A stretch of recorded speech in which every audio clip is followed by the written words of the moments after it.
ಪಕ್ಕ ಮಾಡ್ತಾ ಇದ್ರು. ನಾ ಹೇಳಿದೆ, ಅರೆ ಮಕ್ಕಳೇ, ನಮ್ಮ ಇಸ್ಲಾಂ ಹುಟ್ಟಕ್ಕಿಂತ ಮೊದಲ ಜಗತ್ತಂಗ ಹುಟ್ಟಿತ್ತು ಸನಾತನ ಹಿಂದೂ ಧರ್ಮ.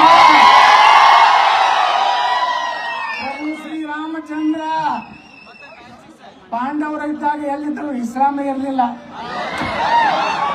ಆದ್ರೆ ದುರ್ದೈವ ಅಂದ್ರ ನಮ್ಮ ಹಿಂದೂಗಳೊಳಗೆ ಸಾಬುಕ್ಕಿಂತ ಹೆಚ್ಚು ಅವಾಗ ಹುಟ್ಟದಂಗೆ ಅದಾರ. ವಕಫ್ ಕಾನೂನು ಹಿಂದೂಗಳು ಯಾರ ಬಾಳಾ ಸಾಹೇಬ್ ಠಾಕ್ರೆ ಮಗ ವಿರೋಧ ಮಾಡ್ತಾನ. ಎಂತ ಬಾಳಾ ಸಾಹೇಬ್ ಠಾಕ್ರೆ ರೀ, ಅವ್ರಿಗೆ ಕೇಳಿದ್ರು ಪತ್ರಕರ್ತರು, ನೀವು ಹಿಂದೂ ಹುಚ್ಚಿದ್ದೀರಿ ಅಂತೇಳಿ. ಐ ಆಮ್ ಮ್ಯಾಡ್ ಹಿಂದೂ, ನಾನು ಹಿಂದುತ್ವಕ್ಕಾಗಿ ಹಿಂದೂಗಾಗಿ ಹುಚ್ಚದೀನಿ ಅಂತ ಹೇಳಿದ್ರೆ ಯಾರು ಬಾಳಾ ಸಾಹೇಬ್ ಠಾಕ್ರೆ ಅವರು. ಆದ್ರೆ ಅವ್ರ ಮನ್ಯಾಗ ಒಂದು ಮೊಹಮ್ಮದ್ ಪೈಗಂಬರ್ ಹೋಗ್ತೀವಿ.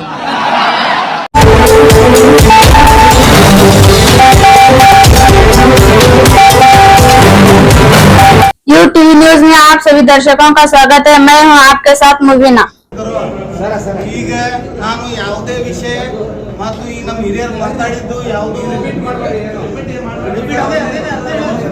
ಯಾವ ವಿಷಯ ಮತ್ತು ಈ ನಮ್ಮ ಹಿರಿಯರು ಮಾತಾಡಿದ್ದು ಪಾಯಿಂಟ್ಸ್ ಯಾವ ರಿಪಿಟೇಷನ್ ಮಾಡೋದಿಲ್ಲ.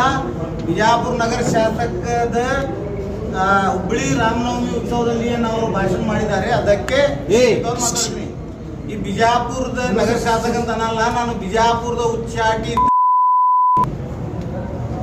ಬಸನಗೌಡ ರಾಮನಗೌಡ ಪಾಟೀಲ್ ಯತ್ನಾಳ ಬಗ್ಗೆ ನಾನು ನೇರ್ ಪಾಯಿಂಟ್ ನಾಗ ಮಾತಾಡ್ತೀನಿ. ಒಂದೇ ಒಂದು ಅರಿವು ಇಲ್ಲ ಯಾವ ವೇದಿಕೆಯಲ್ಲಿ ಅವನು ನಿಂತು ಏನು ಮಾತಾಡ್ಬೇಕಾಗಿತ್ತು ಅಂತಂದ್ರ, ಪವಿತ್ರ ರಾಮ ಮರ್ಯಾದಾ ಪುರುಷೋತ್ತಮ ರಾಮನವಮಿಯ ಕಾರ್ಯಕ್ರಮದಲ್ಲಿ ಹೋಗಿ ಮೊಹಮ್ಮದ್ ಪೈಗಂಬರ್ ಬಗ್ಗೆ ಮಾತಾಡ್ತಾನಂತಂದ್ರ ಅನ್ನುವಂಥದ್ದು ಇದು ಮೇಲ್ನೋಟಕ್ಕೆ ಫಸ್ಟ್ ಪಾಯಿಂಟ್. ಸೆಕೆಂಡ್ ಪಾಯಿಂಟ್, ಮರ್ಯಾದೆ ಪುರುಷೋತ್ತಮ ರಾಮ ಈ ಮಾನವ ಕುಲಕ್ಕೆ ಒಂದು ಮಾದರಿ. ಏನಪ್ಪಾ ಅಂತಂದ್ರ, ಮಾನವೀಯ ಜನಾಂಗಕ್ಕೆ ಮಾನವೀಯತೆ ಬಗ್ಗೆ ಮಾತಾಡಿದ್ದಕ್ಕೆ, ಮಾನವೀಯ ಜನಾಂಗಕ್ಕೆ ಮಾನವೀಯತೆ ಬಗ್ಗೆ ಈ ದೇಶದಲ್ಲಿ ಈ ಜಗತ್ತಿನಲ್ಲಿ ನಡವಳಿಕೆ ನಡೆಸಲಿಕ್ಕೆ, ಜೀವ ಬದುಕಲಿಕ್ಕೆ ಭರತ್ ಅನ್ನುವಂಥದ್ದು ಅವರು ಮಲ್ತಾಯಿ ಮಕ್ಕಳ ಅವರಿಗೆ ರಾಜ ಶಾಸನ ಸಲುವಾಗಿ ಸೀತಾ ಮಾತಾನ್ ತಗೊಂಡು ವನವಾಸ ಹೋಗಿದ್ದು ರಾಮ. ವನವಾಸ ಹೋಗುವುದು ಕಾರಣ ಏನಪ್ಪ, ವನವಾಸ ಅಂದ್ರೆ ಗೊತ್ತಿಲ್ಲ, ವನವಾಸ ಅಂದ್ರೆ ತ್ಯಾಗ ಬಲಿದಾನ ಕೊಟ್ಟಿದ್ದು ರಾಮ.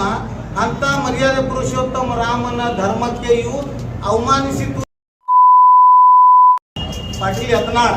ಯಾಕಂತಂದ್ರೆ ವಕ್ಫ್ ಅಮೆಂಡ್ಮೆಂಟ್ ಬಿಲ್ ಮತ್ತು ಮೊಹಮ್ಮದ್ ಪೈಗಂಬರ್ ರಾಮನವಮಿಯಲ್ಲಿ ಚರ್ಚೆ ಮಾಡೋದು ಅವಶ್ಯಕತೆ ಇದ್ದ ವಿಷಯನೇ ಅಲ್ಲ. ಅದು ಅವಶ್ಯಕತೆ ವಿಷಯನೇ ಅಲ್ಲ.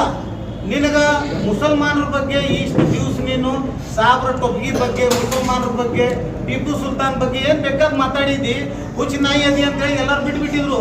ಇವತ್ತು ನಿನಗ ನೇರ್ ನಾನು ಕೇಳಲಿಕ್ಕೆ ಬಯಸ್ತಾ ಇದ್ದೀನಿ, ದಾಡಿ ಗಡ್ಡ ಟೊಬ್ಗಿ ಬಿಟ್ಟವರು ಪಾಕಿಸ್ತಾನ ಹೋಗ್ಬೇಕು ಅಂತ ಅನ್ನೋನು ಬಸವನಗೌಡ ಆ ಮಾತನಾಡ್ಲಿಕ್ಕೆ ಫಸ್ಟ್ ಆಫ್ ಆಲ್ JDS ಪಕ್ಷದಲ್ಲಿ ನೀನು ಇದ್ದಾಗ ನೀನು ನಮಾಜ್ ಮಾಡಲಿಲ್ಲ ಅಂತ ಹೇಳಿ ಸಿದ್ದೇಶ್ವರ ಹಬ್ಬಗಳ ಮೇಲೆ ಹನಿ ಮಾಡಿ ಹೇಳು. ಸಿದ್ದೇಶ್ವರ ಹಬ್ಬಗಳ ಮೇಲೆ ಹನಿ ಮಾಡಿ ಹೇಳು, ನೀನು ನಮಾಜ್ ಮಾಡಲಿಲ್ಲ, ಟೋಪಿ ಹಾಕೊಂಡಿಲ್ಲ, ಇದರ ಅರ್ಥ ನಿನ್ನ DNA ಒಳಗೆ ಮುಸಲ್ಮಾನರ ರಕ್ತ ಇದೆ ಅಂತ ಅಂದಂಗಾಯ್ತು. ಹಾಗಾದ್ರೆ ನಿಮ್ಮ ಇದನ್ನು ಬಹಿರಂಗ ಮಾಡ್ಬೇಕಲ್ಲ ನೀನು. ಯಾಕೆ ಅಂತಂದ್ರೆ ನಿನ್ನ ಮೈಯಾಗ ರಕ್ತ ಇದ್ದಿದ್ದು ಮುಸಲ್ಮಾನರು. ಯಾಕಂದ್ರೆ ನಮಾಜ್ ಮಾಡೋರು ಸಾಬ್ರು, ಪೂಜಾ ಮಾಡೋರು ಸನಾತನ ಹಿಂದೂ ಧರ್ಮದವರು. ನಿಮ್ ಪ್ರಶ್ನೆ ಕೊಡ್ತೀನಿ, ಬಾಲಾ ಸಾಹೇಬ್ ಮನ್ಯಾಗ ಮೊಹಮ್ಮದ್ ಪೈಗಂಬರ್ ಹುಟ್ಟಿದ ನಡೀತದ? ಅದೇ ನಾನು ಹೇಳಕತ್ತೀನಿ. ನೀವು ಯಾರು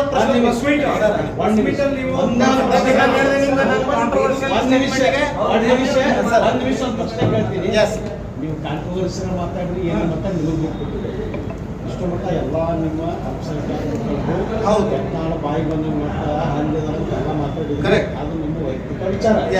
ಅದೇ ಥರ ಮಾತಾಡೋದು ನಿಮಗೆ ಶೋಭೆ ಕರೆಕ್ಟ್. ಇದನ್ನ ನಾವು ಒಪ್ತೀವಿ, ಅದು ಶೋಭೆ ತರಂತ ಅಲ್ಲ ಅಂತ ಒಪ್ತೀವಿ. ಬಾಲಾ ಸಾಹೇಬ್ ಠಾಕ್ರೆ ಮನ್ಯಾಗ ಮೊಹಮ್ಮದ್ ಪೈಗಂಬರ್ ಹುಟ್ಟುವುದ ಬಗ್ಗೆ ಅನ್ನೋಂಥದ್ದು ಮಾತಿಗೆ ಈ ಶೋಭೆ ತರುವುದು ಶಬ್ದ ಇದಕ್ಕೆ ನೀವು ಮಾಧ್ಯಮ ಮುಖಾಂತರ ನೀವು ಈಗ ಕಾನೂನು- ಈ ರಾಜ್ಯಾದ್ಯಂತ ಅವನಿಗೆ ಯಾಕೆ ಬೈಕಾಟ್ ಮಾಡುದಿಲ್ಲ ಜಾತ್ಯತೀತವಾಗಿ ಅದು ಒಂದು ನಿಮಿಷ ಅದು ಬಹಿರಂಗ ವೇದಿಕೆ ಅದು ಬಹಿರಂಗ ವೇದಿಕೆ ಇಲ್ಲ ಅಂದ್ರೆ ನನಗೆ ನಾವೆಲ್ಲರೂ ಯತ್ನಾಳ್ ಅವ್ರು ಮಾತಾಡಿದ್ದು ಸರಿ ಅಂತ ನಾವು ಪ್ರೆಸ್ ಮೀಟ್ ಮಾಡಿಲ್ಲ ನಾವು ಹೇಳಿಲ್ಲ ಮಾಡಿಲ್ರಿ.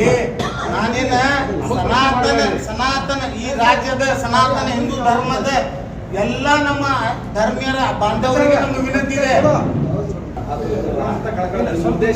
ಏ ಸಾಹೇಬ್ರ, ನಮ್ಮ ಪ್ರಭಾವಿ ಮೊಹಮ್ಮದ್ಗಿಂತ ದೊಡ್ಡದ ಈ ರಾಜಕೀಯ ಅಲ್ಲ, ಇವ್ರದು ನಮ್ಮ ವೇದಿನೂ ಅಲ್ಲ, ನಮ್ಮ ಜೀವನನೂ ಅಲ್ಲ, ನಮ್ಮ ಜೀವನನೂ ಅಲ್ಲ.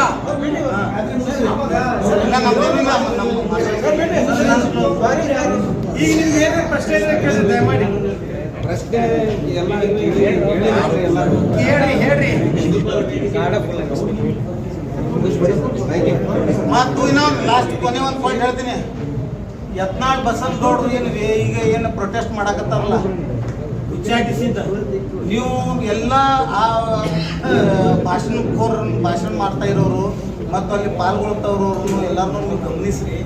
ಎಲ್ಲರೂ ಸಿದ್ಧಶ್ರೀ ಬ್ಯಾಂಕಿನ ಪೇಡ್ ಎಂಪ್ಲಾಯೀಸ್ ಅದ. ಯಾರು ಹಿಂದೂ ಧರ್ಮ ಅವ್ರು ಯಾರು ಇಲ್ಲ. ಕ್ವಶನ್ ಏನಿಲ್ಲ sir. Thank you so much.